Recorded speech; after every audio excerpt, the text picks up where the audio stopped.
Brothers and guests, good evening, and welcome to another edition of the Alpha Phi Alpha District of Illinois Fireside Chat Black History Edition. I am Leonard C. McKinnis II, the Illinois District Director, and we are appreciative of your taking your time out this evening to be with us. We have a special guest tonight, and before I introduce that guest, because Smoot, he is a captain. Oh Lord, but here we go.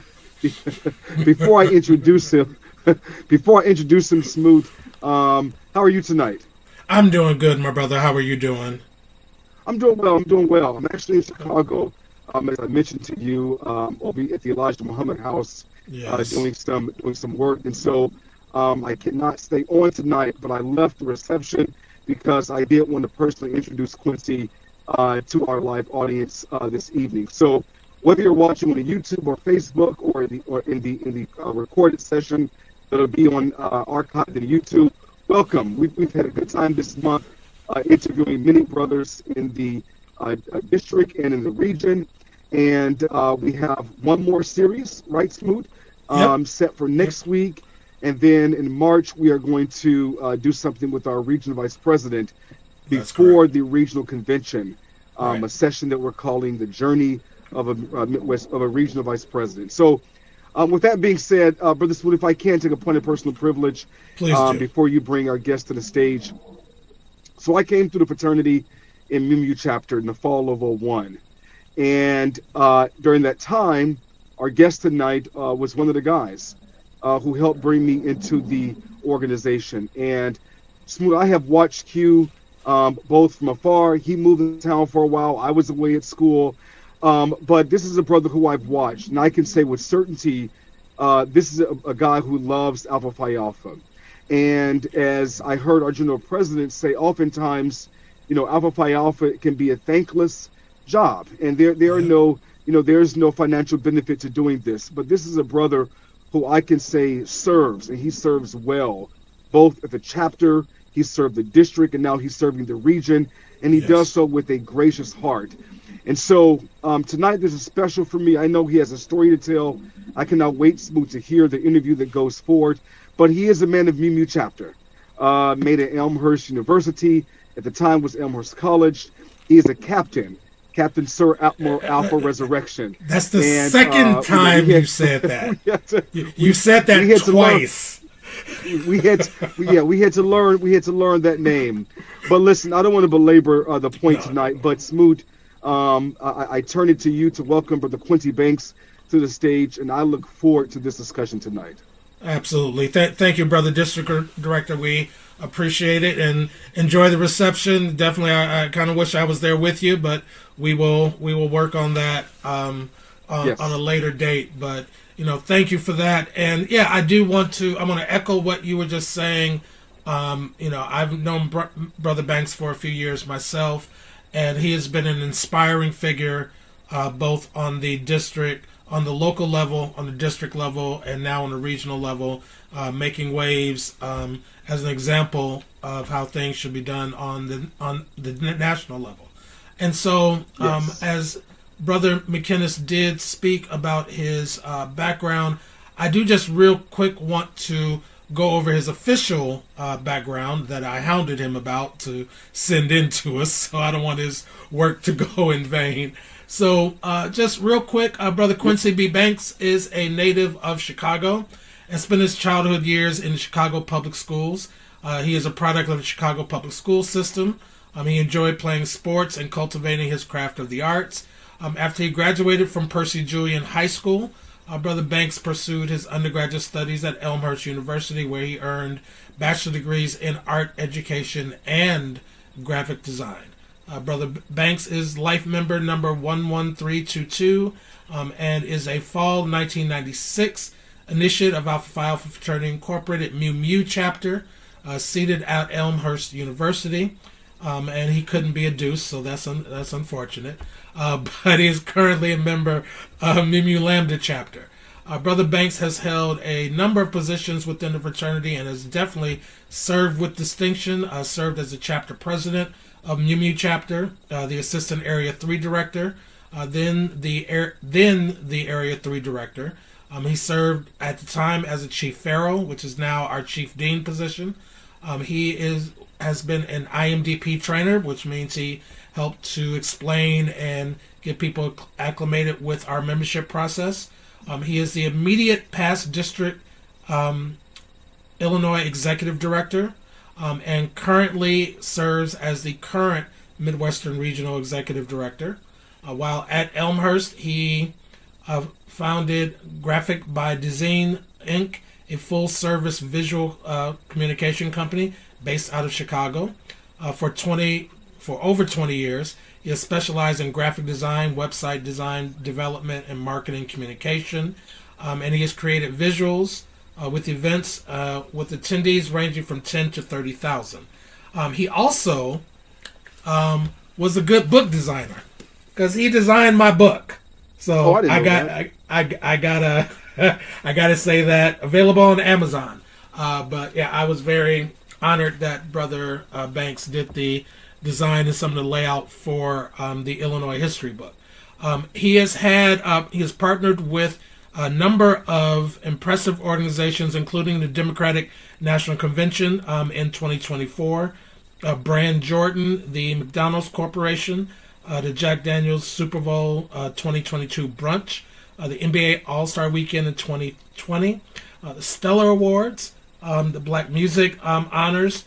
He has worked with Common and the Common Ground Foundation, Dwayne Wade and the Wade Family Foundation, and countless festivals, galas, concerts, trade shows, and product launches. And his company's mantra is we ask, we listen, then we translate that information into purposeful design. Brother Banks is married to his college sweetheart, Sister Leslie D. Banks of Sigma Gamma Rho Sorority Incorporated, and they have been married for the last 22 years, and is a faithful member of West Point Missionary Baptist Church in Chicago, where I believe the pastor of that is another one of y'all's Mew Mew brothers, Brother Dr. L. Bernard Jakes, another one of y'all. But no, he's good. And Brother Banks his last part of his bio is he is inspired by the quote, "I am the master of my faith and the captain of my soul." Brother Quincy Banks, welcome. How are you, sir? How are you, my brother? Bros, I am blessed. I am happy to be here. I am vertical. That's always a good thing. That's always a good thing. It's always a good thing. And with all the work that you do for us, we are grateful for that. Thank you. Before we get into everything, Brother McKinnis, did you have anything you wanted to start off with? No, Smooth. I'm going to yield to you tonight. I know your interviewing skills are impeccable, so again, looking forward to seeing this. All right. Well, thank you, Brother McKinnis. And Brother Banks, let's get right into it. So you are a native of Chicago, and you went to Percy Julian High School.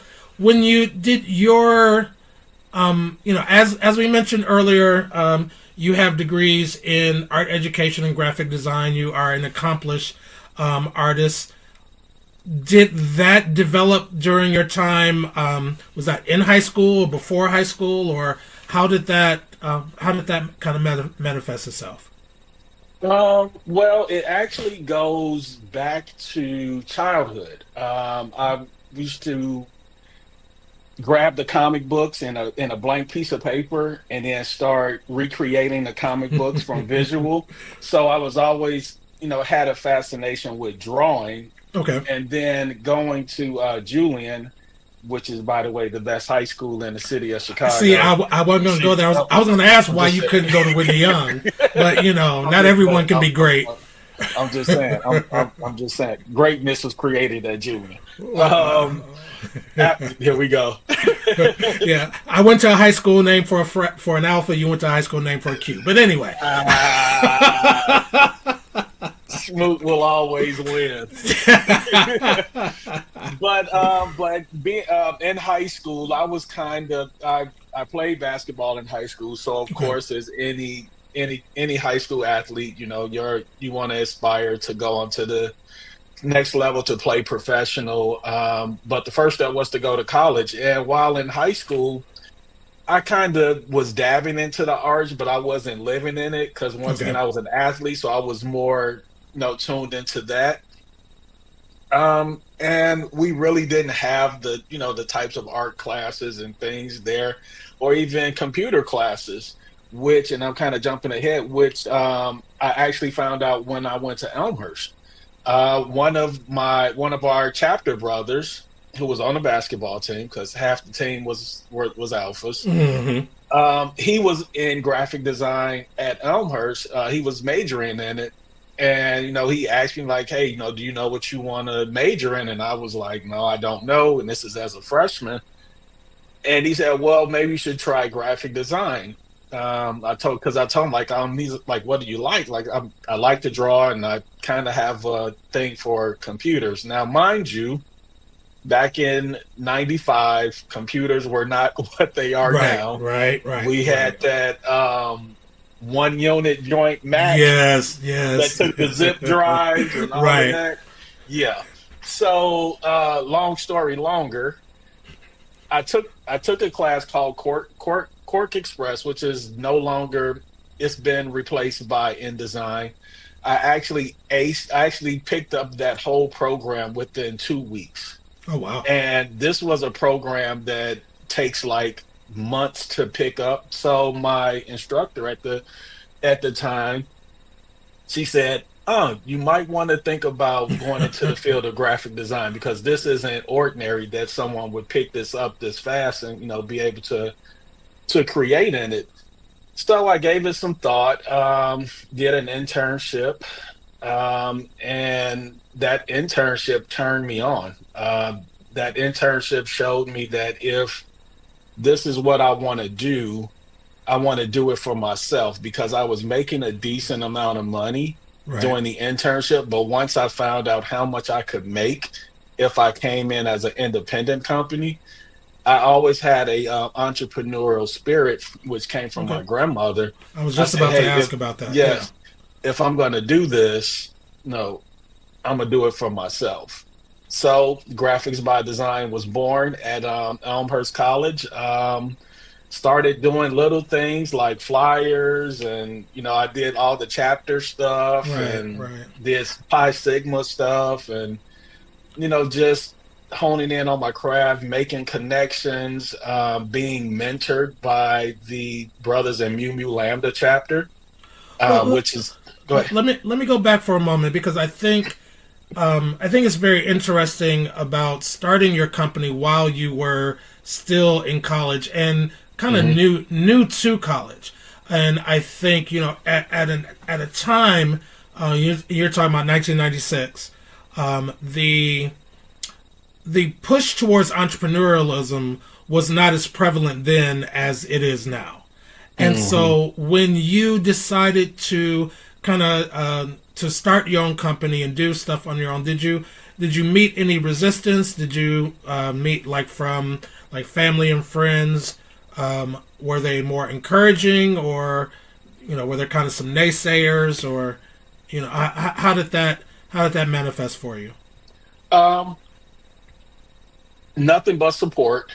Okay, good. Nothing but support. I had the mindset of, if this doesn't work, I'm getting 3 degrees, so I'll be able to get a job doing something. Right. I have a roof over my head. I have food to eat, so I'm playing with house money right now. Gotcha. Definitely was supported by the chapter. 1000% supported by my line brother Sean. Well, y'all know him as Pastor Jakes or El Bernard. I know him as Sean. His name is Sean. People don't know that's his real name, and I guess it's out there now. His real name is Sean. Well, I did know that, but yeah, okay. Sean. Yeah.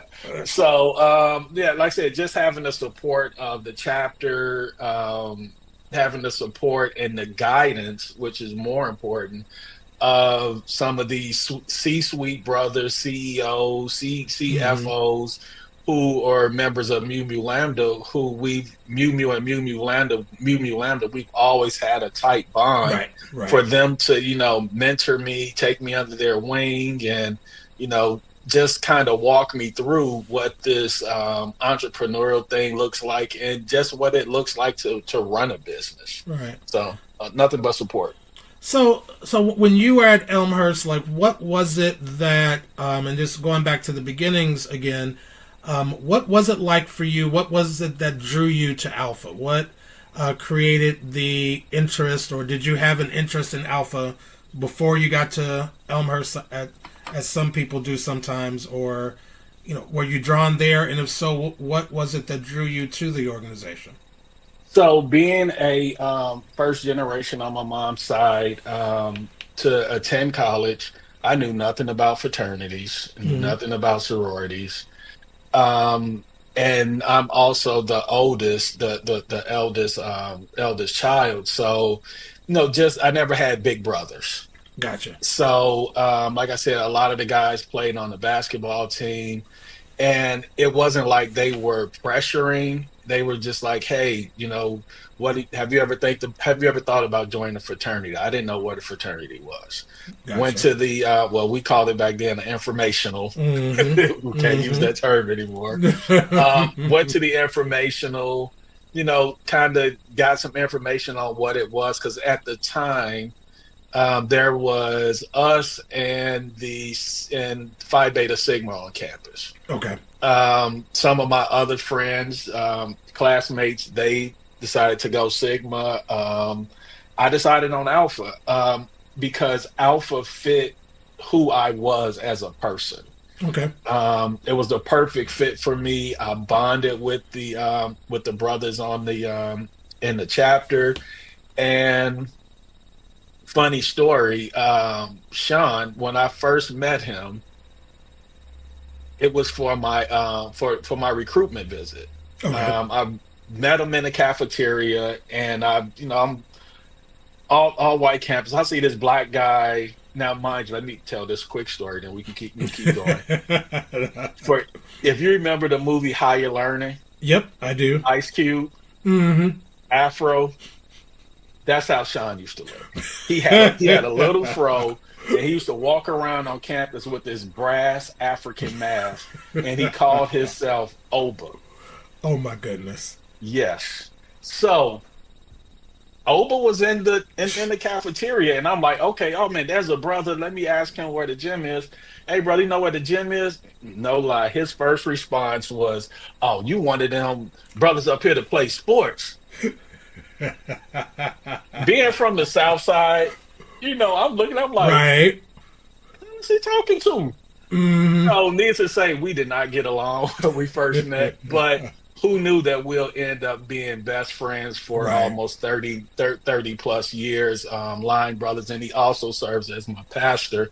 And I said that to say, when we were going through the process, we learned each other and we became best friends. Like he didn't have a big brother either. He Hmm. has an older sister. So Hmm. our backgrounds were the same. We both came from single family homes, single mom homes. Right. So it's just like we clicked and we just kept clicking and then we kept clicking. So Alpha to me, it just showed me what brotherhood was and what they were doing on campus was amazing as well. And I wanted to be a part of that. I think that story is interesting given your personality, and how you have interacted in your different positions because one of the things, and it's a recurring theme of the brothers that we have talked to on this platform, but they emphasize brotherhood. And one of the things that has always been notable about you, especially with my interactions with you, even in the minor times when you thought I was wrong about something and I wasn't.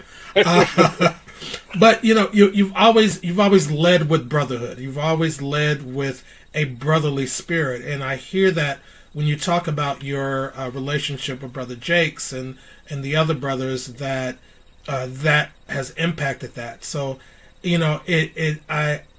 I'm hearing you talk, and hear you talk about the genesis of that. And so, do you see that as being kind of what kind of motivated you or inspire you to work within the fraternity to lead with that spirit of brotherhood? Yeah, I mean, we have to keep brotherhood first, and of course that's the mantra of the Stacey administration, brotherhood first. We have to lead with that. Right. Um, Before we were brothers, we're men first. Mm-hmm. But we're men first, but that also brought us together as a brotherhood. And if we can't be brotherly, brothers disagree, brothers argue, Mm-hmm. but they still come back together. Right. We're not going to Exactly. always agree. We're not going to always see everything the same way. But brotherhood to me is respect, love, and listening, because that's all Absolutely. brothers want. They want to Absolutely. be respected, they want to be loved, and they want to listen.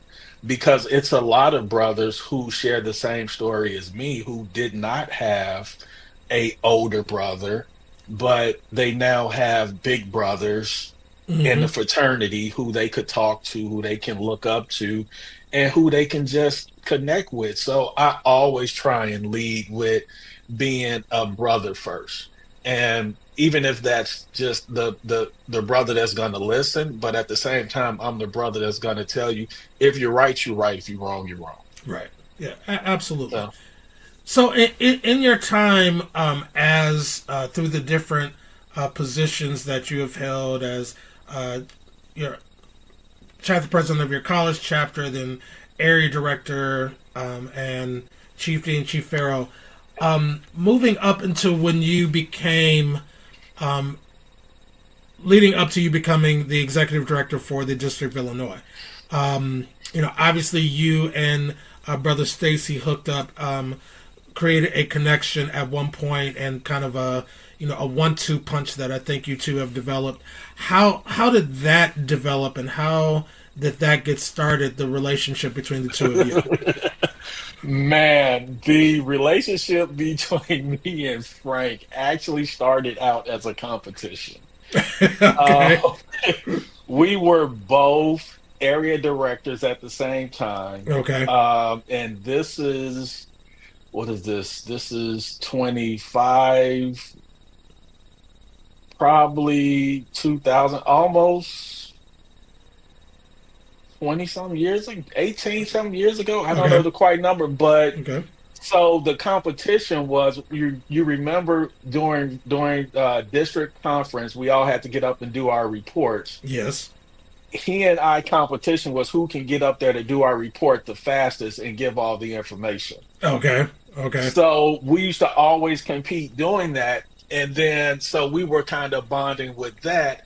And just like Sean and I relationship, how we started, to click and find out we had a lot of things in common. Mm-hmm. We just started after that. We would call each other. We would like, hey, what's your advice to do this in your area? I'm having this type of problem. So we would have that type of relationship. Then that turned into, hey, are you going to district conference? Yeah, let's Mm-hmm. room so we don't have to pay the Yeah. full price for Okay. a room. Right. So Right. then we became roommates, and like every conference we were roommates, and then we grew, our bond just kept growing, and it just grew from there. So we started out competing as area directors. Mm-hmm. We were both in that initial class when IMDP was introduced. So we were the first trainers. So we sat in that long. I'll never forget. It was a weekend training at Bradley University, Mm-hmm. and John Williams did it, and we were all in there like, Trying not to what fall is asleep. what is this, and trying not to fall asleep. And his Right. wife Georgia brought us food, and we was like, all right, we ready to go back now. But our relationship just grew from there. And he was executive while he was executive director. Mm-hmm. I would always kid and be like, man, you're next up to be district director. And he was like, no, no, Mm-hmm. I'm good. I'm good with this position. And look at that. Right. He got, his thing is that if it's the brother's will, that's what he rolls with. And the brothers asked him if he would run for district director, and he said the only way I'm gonna do this is if Q run with me. So I remember when he said that. Yeah. we've just been rolling. We've been rolling that way ever since. And so what as district director, I think for some people who are watching, particularly if you're not in a fraternity, just so they understand that the District of Illinois is it is the largest district in the Midwest region and one of the largest districts in the fraternity with the number of chapters and brothers that we have. So what was it like for you as an executive director, being the executive director of such a large district, and having to deal with the different personalities and the particular swag that Illinois has, and some of the Chicago brothers have,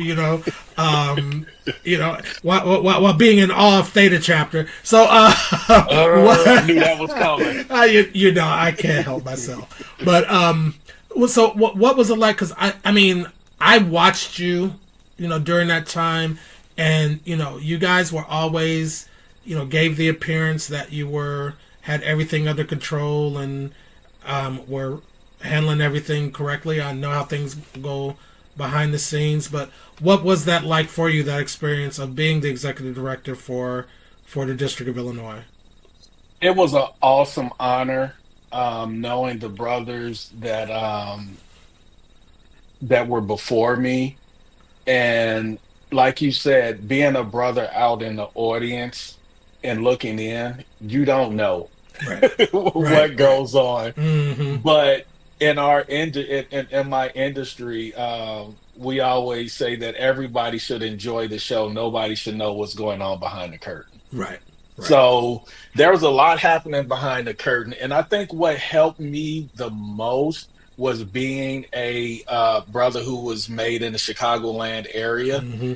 and kind of knowing how the Chicago brothers move, mm-hmm. or how we move in Chicago. And then that helped to, take that swag to the other areas. And then also being initiated on the college level, I had relationships with a lot of the brothers who came through in the 90s and who had now matriculated. So they were kind of, helping to be that wedge when we had problems, communicating. And it also helped that all the brothers, and I'm gonna say all the brothers in Illinois, going back to that word respect, they respect Frank. Yes. And absolutely. When he walked in the room, he had that type of respect and that type of swag that they knew. Even if a brother knew him but didn't know me, mm-hmm. they knew if Frank said, "Hey, Q got it," they was like, "Okay, if you said it, we know that he's good." So that did help that process to be a lot better.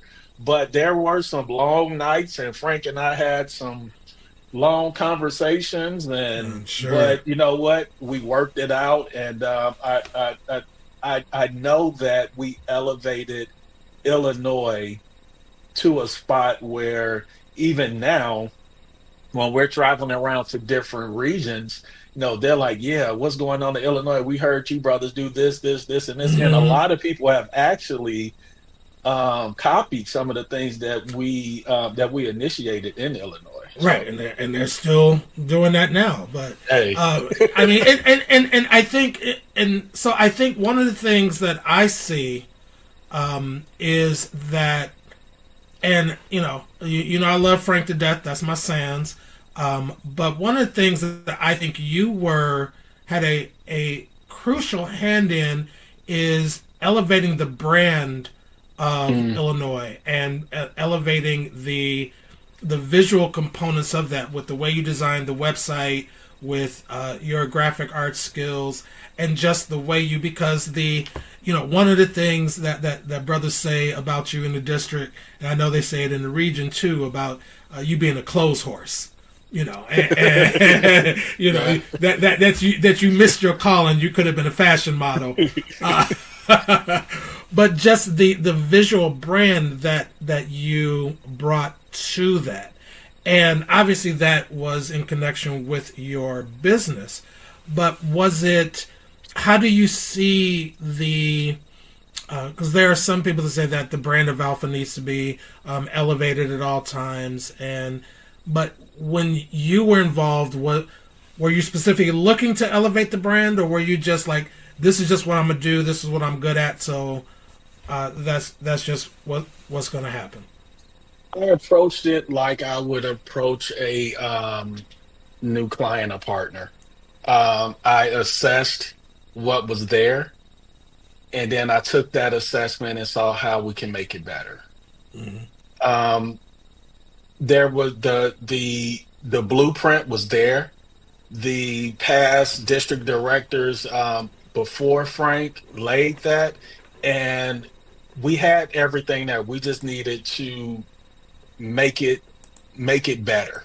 So build off of what we have, and how can we make this better? So it was more of bringing some new thinking and some new ideas. And I know, like that first year, it was anything new is always hard to take.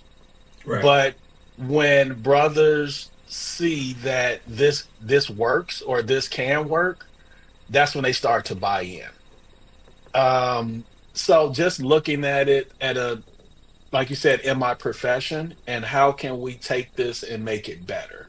So just implementing things that are more up to date, um, different, and I keep using the word different because that's what uh, we have trouble with sometimes as a brotherhood and a fraternity. Sometimes we buck against what's new. Just think about when you came in versus someone who came in the 70s and they Right. said, "Oh, that's not how we used to do it." Yeah. Yeah. Exactly. Exactly. Me coming in the 90s and the 2000 brothers, or you coming in the 80s, me coming in the 90s, said, and you saying, "Hey, that's not how we used to do step shows. That's not how we used to Right. do this." Right. Right. But no, evolution is there, and we have to embrace it. And like I tell brothers, we're alphas. We're all educated. We're all the smartest people in the room. Absolutely. If it doesn't work, we can go back and fix it. Yeah, But that's we true. never know if it will work if we never try it. I think back to and I'll get a little personal for a moment during the time you're executive director of the district, and we were getting ready for my book to come out, and we were having Founders Day, and actually it was one Founders Day. It was the Founders Day before the book came out. I wasn't going to go to Founders Day, and you called me and you're like, "Smoot, are you coming?" I'm like, "I don't know." You were like, "You need to be there." I'm like, No, "Why?" you're And you're like, coming. "Yeah." You're like, just come." And I was like, "Oh, all right." And I even saw the Facebook post not too long ago where I was like, "Oh, I guess I'm going to." And I remember when you gave me the big poster size cover of the cover of my book, and I tried to hide it from you, but I was almost in tears. I was so amazed, and it was so done. I hadn't really seen everything before then, but what I also remember was the look of pride, because there were a couple other brothers that walked around, and you said, "Look what we're doing," and it was that sense of pride that you took in what was going on with the district. And granted that that you had a hand in it, but you were doing it from a collective point of view. And I always appreciated that, and I think that spoke to a lot to your stance as executive director and how successful your term was. But let's go to when we go a couple of years later, and I remember having conversations with Frank, saying, Frank, when are you going to run for regional vice president? I'm not going to run for regional vice Maybe president. besides it. I'm not going to do it. I'm not going to do it. And then he decided to do it, and you guys made that transition into the to the region, and you've brought some of the same abilities, some of the same swag to the region. But what was that like for you, making the transition and moving from the district as the district executive director, moving to the regional executive director?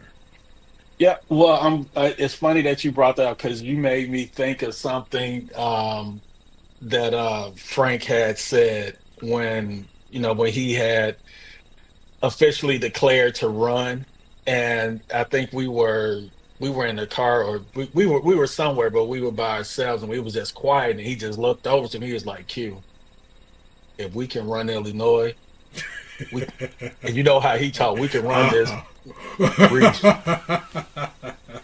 And then he just stopped talking from there, like a Godfather moment. I was like, Illinois is big. Right, it is. Like, we can do this. We can do this. We can do this. But it was just really same process. Same process. Let's evaluate what we have. How can we make this better? Let's take what worked in Illinois and see if it'll work on the regional level. And Right. once again, if it doesn't work, we can always tweak it. We can always do something different. And so far, it's been working. My first year, my wife, she hates when I say this, but she said, you know what? Because she can hear me. Her home office is right here by mine. You use all the curse words. You use all the curse words on the phone. And, Gee, I wonder why. Hey, you know what? We all brothers, we have straight up conversation, and we keep it moving. But the transition, the work has been a little bit more, but my belief is you are the same person you were in '96 when you were read the ritual that you are right now Right. in 2025. The only difference between you and another brother is that you have a title behind your name. Right. You got Right. all y'all, everybody in this room were read the same ritual. Mm-hmm. And I said that to say this, if you treat a brother how you want to be treated, that's when they'll respect you. And that means, hey, if I shoot you an email or I give you a call back. Yep. It's the Yep. little things. Yep. Hey, brother, I saw you called. I'm answering your email. So that was the move over for me. So you're saying, because it seems that at times there are individuals that have a difficult time getting in touch with certain brothers from Mew Mew who may be a district director or a regional chaplain. Don't call me back. Oh, Sean called me back. I thought you were talking about Leon. Actually, I'm talking about both of them. Oh, okay. Well, Sean called me back. So. Okay, well, that's your ship. He got to call you back. He called me back. No. Leon, all the time, you might have to. I might have to call deference on him. Like, dude, if I call you one more time, it's gonna be right. That's why I call him out on Facebook sometimes. I will say another thing. I think one of the things that I've seen you and Brother Stacy do, as someone who does work with the regional staff, as a member of the regional staff, the committees that you all have put together, and I will talk to Brother Stacy about this when we have him on in a couple of weeks. But it seems to me, at least from a couple of committees I'm on, some of the most functional committees and functional chairpersons that I've ever observed and ever worked with. How did you all come up with, identifying the individuals for some of these committee and committee chairpersons? Because you've got some dynamic committees working in the region that have been working on a level that is really impressive. I would give that credit to our executive team, called our core team, and that's Brother D'Angelo Taylor, who serves as the chief of staff, Brother Willard Hall, who serves as Frank's senior advisor, and then my associate executive director, Brother Charles Pifus. When the results were read, we literally went into planning mode. Mm-hmm. A couple of weeks, maybe a month or so later, we had no break. We had a retreat, and we started figuring out. Boom! These were your tenets to your campaign. how can we make this stuff, put this stuff in action right now? And those three brothers helped to shape that. They helped to write it. They helped to put it together. They helped to implement it. And it's been working. It's It been has. working. It definitely has. We've had some dynamic assistant AVPs. I've had some outstanding assistant EDs who are out there, who are hungry, who want to work, who want to learn, and who want to listen. Right. Because being a college brother, we were both college brothers, and when the alumni bro talk, what you say? Okay, yeah, I know what I'm doing. But they would say that, but they will also be like, okay, but show me how to do it. Right. Give me the game. Show me how to do it. Okay, I'm having problems with my committee. How can I help to, make my committee run smoother? Okay, I'm gonna try that. Or I'm gonna try this, and then you might get I told you that wasn't gonna work, but they tried it. They tried it on their own. But having a strong team on the side of you, in the front of you, in the back of you, that helps. That helps a lot because it's only so much two people can do, but if you got a dynamic team, Absolutely. Hey, absolutely. Sky's the limit. I always, I've always had a little bit of a problem with you, of how you put me on the historical commission at a funeral. you on the commission. I'm like, dude, if we wasn't at a funeral, but it's that's why I did it at the funeral because I knew you couldn't say nothing. Because I couldn't say because I couldn't say no because it was all strategic. It was all it's almost as if Theta Brothers taught you. Well, here we go with the history. Theta did. Yes, exactly. First line of Mew Mew, so technically y'all are Theta. Yeah, okay. Yeah. Let's switch. I want to talk a little bit about your business. So, Graphics by Design. You have worked with some really incredible. You've done some incredible work that I've observed. And before I talk about some of the obvious, I want to ask you about working with the Stellar Awards. And actually, what was that like for you, and working with the owners and operators of the Stellar Awards? That has been outstanding. I mean, that was our first award show. Mm-hmm. So we do the red carpet. So we put on we do produce the red carpet, and also a couple of other offsite events. The post party event, we do that, and then whatever else they ask us to step in and probably help out with. But I mean, it started as my business partner and I, Juan, and Juan. Everybody thinks Juan is a guy who don't know her, but Juan is actually a female. So, which is hilarious because if I'm talking to somebody, they're like, "Yeah, I know Juan. He's a cool dude." It's like, you don't know her. She's a girl. But, right. But how we got into doing the Stellars is through Phil Thornton. He was the vice president for E1, and he invited us down to do E1's post party for the Stellar Awards in Nashville. Okay.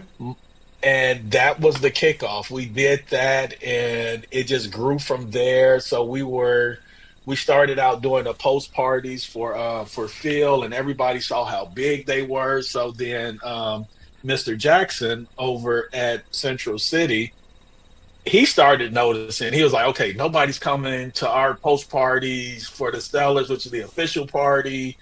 And who's doing your parties, Phil? So he found out it was us. And then he said, well, we need to partner on doing an event.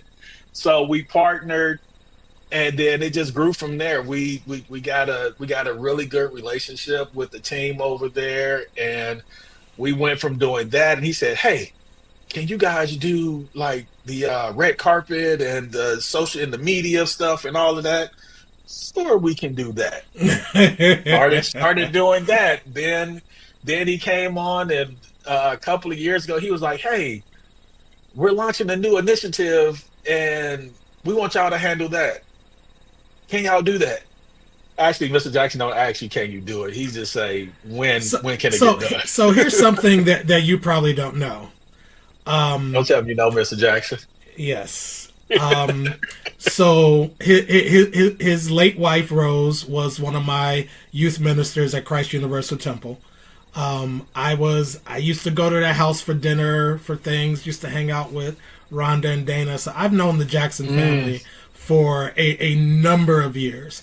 And so when I first saw that you were doing the Stellar Awards, when I realized it was your work, I was like, "Oh, look at this!" And I told one of my business partners, who does work with the Stellar Awards, I was like, "Yeah, the guy doing the graphics, that's one of my frat brothers." So it's Now but let me I've had that connection with them for a minute. now let me share this with you since we're bringing up those stories.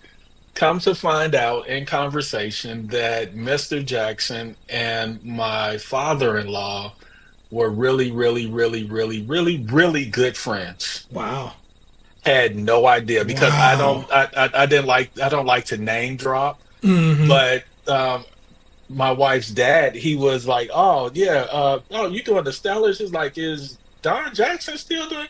And then we started talking. He was like, "Yeah, Don Jackson and I, we go way back. We started Able together, Mm. and we used to go to the Soul Train Yep. Awards, all of Hmm. this." And I was just like, so the next time I saw Mr. Jackson, I was like, "Mr. Jackson, somebody told me to tell you hi." And he was like, "Ooh," his voice, "Who's Yeah. that?" He's Hmm. already super tall. Right. "Who's Right. that? Right. Exactly. Do you know a Lawrence Hollins?" And he was like, "Yes, I know Lawrence Hollins. How do you know Lawrence Hollins?" I was like, "That's my no." What I said, I was like, I've been married to his daughter for 20 plus years." He was like, "Call him on the phone right now. Call him on the phone right now." And Lawrence he didn't answer at the time, but he was like, "You tell Lawrence that I said he needs to be here. Him and Gwen, his wife, they need to be here at the next Stellar Awards, and they're sitting up front with me, right next to me." So so you know, to come to find that out, I was like, what a small world. it just goes to show what I always say. They say 6 degrees of separation from everyone, but in Chicago, among black people, it's 2 degrees. Hmm. So, Especially at the level they were doing things mhm. like, yeah. So and interesting. and so, talk a little bit when you did the, a lot of us when you did the NBA All Star Weekend in 2020. That was, a lot of us were puffing our chest out, knowing you were involved in that. What was that like for you? So that was cool. It was cold. We actually had several events going on. One of the major events was with Jack Daniels, and we had that they're one of our partners that we work with on a couple of projects. Um, they came with they showed me this blank space, and she was the person I was working with. She was like, "I want to transform the inside of this club to a outdoor basketball court, an old school Chicago outdoor Wow. basketball court." And this is a spot that's downtown, and I was Hmm. like, "Okay, that's different." Took a couple of hours, worked on it, but it came out better than I thought it would. Than I Hmm. thought it would. We had lines outside the venue of people trying to get in. Hmm. The fact that it was the coldest February ever, so I was just like, "Wait a minute." But that event went so well, and then we also had another event with the Tate brothers at I can't remember the place, but that event was awesome, and that was also a co-sponsored event by by Jack Daniels as well. So Mm. so Jack Daniels has been able to get us into a lot of these spaces and a lot of these Okay. venues. Okay. Started out with All Star, and we were blessed to be able to do Super Bowl when it was in LA. We did the Sweetie Uh, brunch, pregame brunch, and we got a whole rooftop in LA as our blank canvas to play with. You know, my business partner Juan came because how we work is that she does the planning and then I do all the visual stuff. okay. So Okay. we work together, and we've been a team for 20 plus years, and Hmm. we knocked that out the park, and it's just been an excellent time from there. Like I said, I have fun with what I do. It's stressful, but I have fun. Well, and then that leads up. I mean, we could talk about a couple of the others. Actually, with McDonald, I always look at because of the relationship that Brother Tom Morrell had with Hmm. McDonald's for a number of years, and then our other brother, Brother Don Thompson, who was the CEO of McDonald's for a number of years. But you know, last year the Democratic National Convention, doing some of the graphics for that, like how did that come about? Once again, a blessed opportunity. It was a great opportunity. A lot of work, and I'll say a lot of work, but it was worth it. It was worth it. It was an experience that we can say that we had we had our hand on. Um, Met some great people, made some great contacts, and it was I think with the I don't think I know that the climate that we were in that made it even more special, Right, and and to have the hope that this could happen, right, um and we could say that, hey, it started here in Chicago. um uh, I always get speeches when it comes to that because there's just so much to talk about that went on. But some of the key things were the two major events, and these were the two official, because there were a lot of parties, right, but the right. two Yeah. official parties were the media and the delegate party that we hosted at Navy Pier. Okay.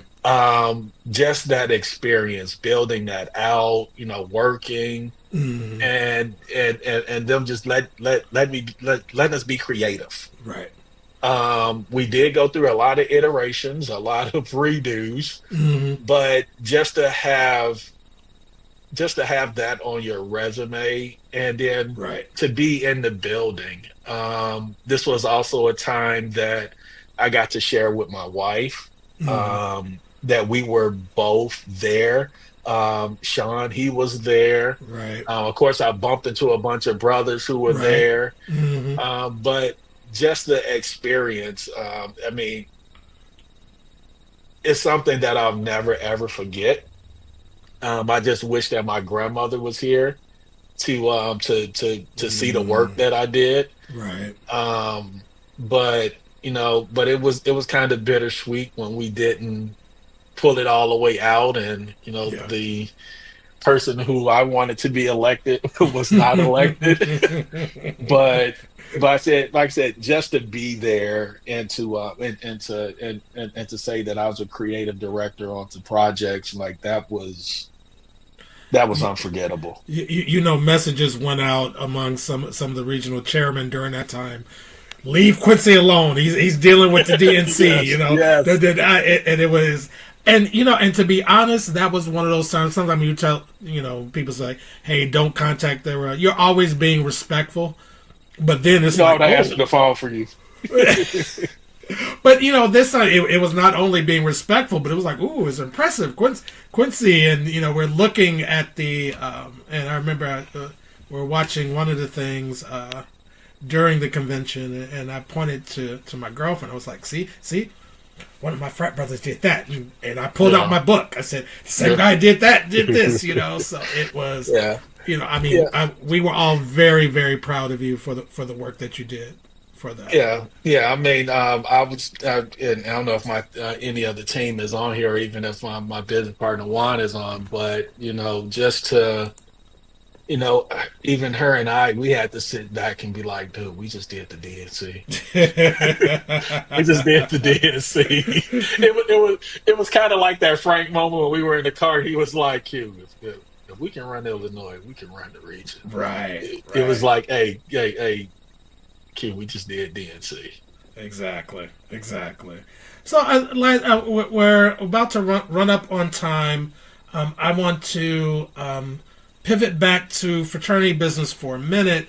Last week we had Brother Harry Todd on with us, the president of Gamma Lambda chapter in Detroit, the host chapter for the Midwestern Regional Convention coming up in Detroit at the end of March. And he told us a little bit about what we can expect. So can you tell, from your vantage point as the Midwest Regional Executive Director, tell us a little bit about what brothers and those who want to visit and come hang out, what they can expect in Detroit next month. Next month, brothers, you can expect a awesome convention. We've been hard at work. When I say hard at work, we have been hard at work planning this thing. I know that you guys are like, Q, stop sending me these dang emails. I'm tired of seeing these emails. But we are not going to stop sending those emails out. Over communication is always good, because what you will not be able to say is that I did not know. But right. Brothers, you're in for a treat. The brothers at Gamma Lambda, if you attended the leadership meeting in October, that was just a taste. The hotel is top notch. Everything there is going to be top notch. This is a convention that you do not want to miss. And believe it or not, this will actually be Brother Stacy's first official convention, because if you don't know, the last convention is actually planned by the outgoing regional vice president. So this convention, he has had his hands in from the beginning to where we are now. So registration is still open. We are in standard registration. I think on the 25th at midnight, standard registration closes, and that goes into late registration. So if you want to get that that rate, you need to get your reservations in now.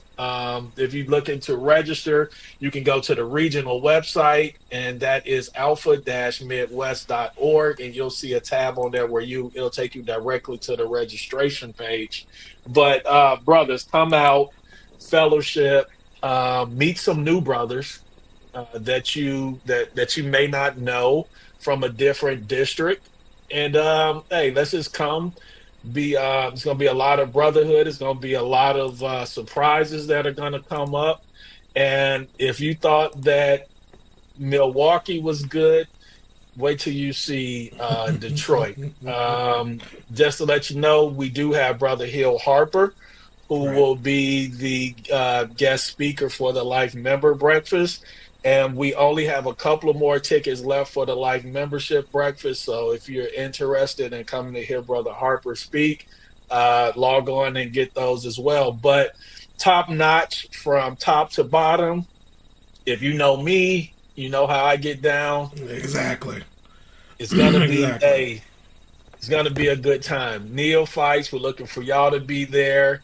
I think my last look, we have looks like we're projected to have almost 350 neophytes that have come in since last year. So this will be a large neophyte pinning ceremony.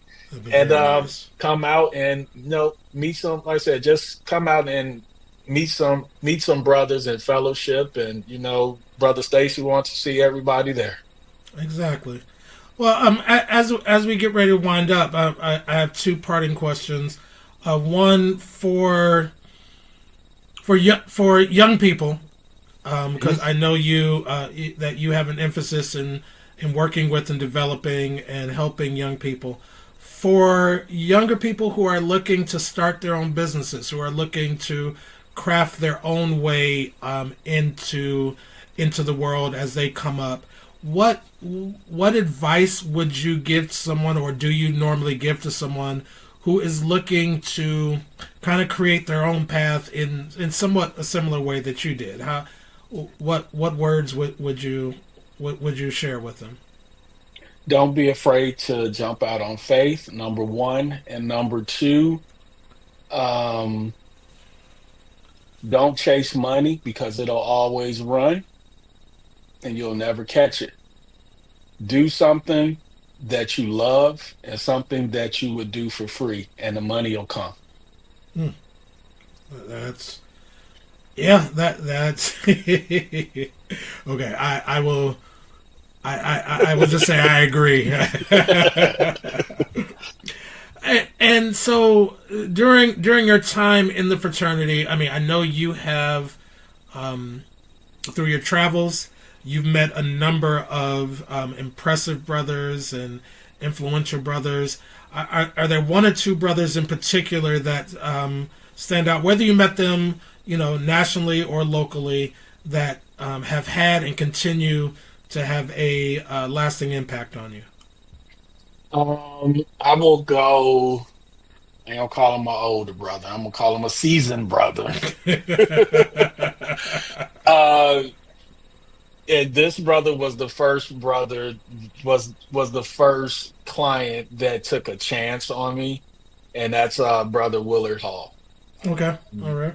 He saw that I was his words like, "You're better than that job that you're trying to work right now. You got way too much talent to be doing that. So I'm gonna pay you to do this." At the time, he had a company here called Hall Management, Okay. and he gave me my first big break. And Okay. so him, and then a younger brother who I continue to be impressed by is well, it's a couple, but I'm gonna highlight this brother because I see a lot of growth and potential in him. Our current assistant regional vice president, brother Johnny Brooker. Hmm. For those of you who don't know his story, real fast, he was he was my assistant executive director, and Okay. he was still a neo. Right. So, and that was a big step for him to take in leadership. And I mean, when I say this brother is he impressed me because he listened when I think that he's not listening. Right. So Right. he listens when I think he's not listening, and he doesn't. I like the fact that he doesn't exactly take what I say and do it straight. He takes what I say and makes it better. That's awesome. He makes That's it awesome. fit his demographic. Hmm. Because I told him, like, okay, I'm tired of sounding like the old brother in the room, because I keep hearing myself say, back when I was like, that mean you the old brother in the room. Let's not talk about that. But You no, know that as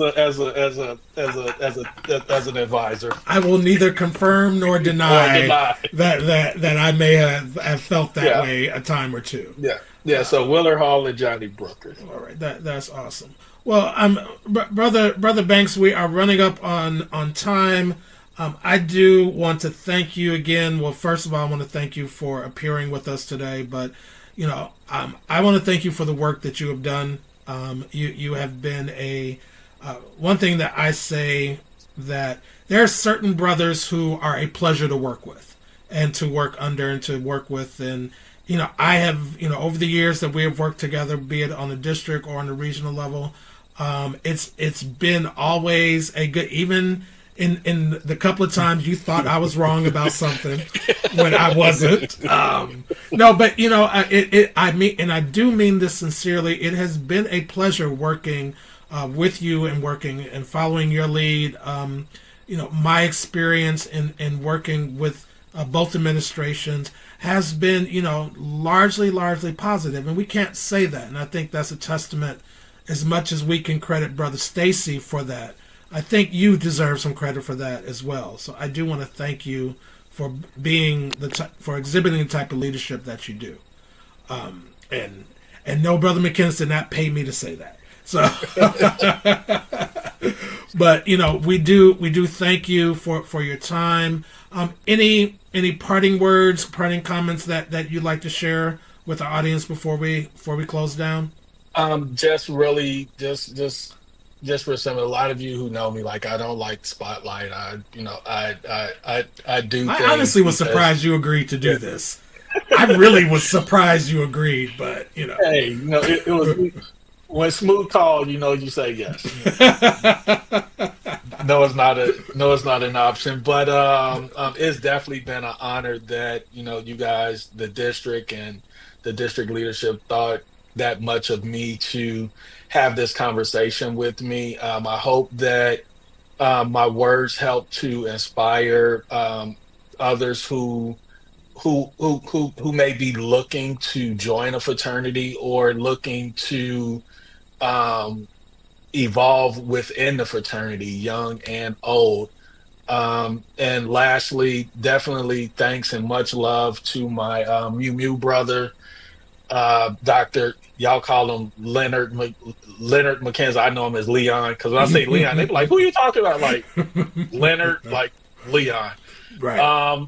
But just to see him and his growth through from college to where he is now with his family, with his books, his teachings, everything he's doing. Just super proud of that brother, and everything that the District of Illinois has done to help to grow me into the person that I am. I thank all those brothers as well. So, hey, love, man. Brother Banks, thank you. Real quick, just a couple of housekeeping notes as we prepare to end next week. Everybody and Brother Banks, next week we have the Honorable Michael Blake, who will be joining us. Okay. And Brother Blake is an Alpha Mu initiate and a former assistant regional vice president. And as some know, he is a candidate for the mayor of New York. He will be joining us. And then the following week on March 4th, we will have our regional vice president, Brother Franklin Stacy, who will join us, and we will talk about his journey as regional vice president. And I'm not gonna be as nice to him. I'm gonna be a lot nicer to him than I am to you, because that's my Sands. Spring '87, got to look out for each other. Everything got jacked up in the '80s. The '90s. Everything. Where is that?